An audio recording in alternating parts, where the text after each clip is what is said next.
ఈరోజు మునుగలేడు గ్రామంలో నేల కొరిగిన వరి పంటను సందర్శించడానికి ఇక్కడ మునుగలేడు గ్రామ శాఖ మరియు మండల శాఖ ఆధ్వర్యంలో రావడం జరిగింది.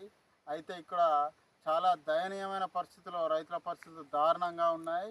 ఇక్కడ తుప్పతూరి రాజా అనే రైతు గారి పొలం మొత్తం 6 ఎకరాలు కింద పడడం జరిగింది. రైతుల కోసను ప్రభుత్వం పట్టుకోకుండా కనీసం ఎంత నష్ట నివారణ జరిగిందని ఇంకా కూడా అధికారులు వచ్చి సర్వే చేయకపోవడం చాలా బాధాకరం. ముఖ్యమంత్రి గారు ఇప్పటికైనా స్పందించి ప్రభుత్వం తెలంగాణ ప్రగతి భవన్ నుంచి బయటకు వెళ్ళాలి. ఇంతకుముందు కేసీఆర్ గారిని అదేవిధంగా మా మోడీ గారిని కూడా విమర్శించిన ముఖ్యమంత్రి గారు ఆయన ఎందుకు ప్రగతి భవన్లో పడుకున్నారో అర్థం కావట్లేదు.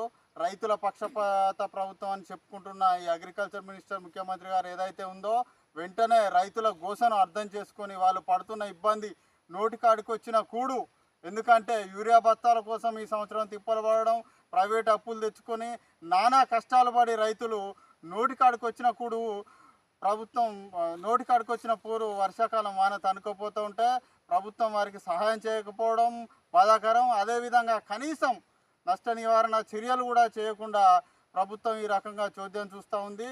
ఇప్పటికైనా ప్రభుత్వం స్పందించి వెంటనే నష్టపోయిన రైతులను ఆదుకోవాలని, ఒక ఎకరానికి ఒక్కొక్కరికి 50,000 చొప్పున నష్టం జరిగింది కావున కనీసం 30,000 చొప్పున నష్టపరిహారాన్ని అందజేయాలని నెల్లికూరు మండల శాఖ తరపున డిమాండ్ చేయడం జరుగుతుంది.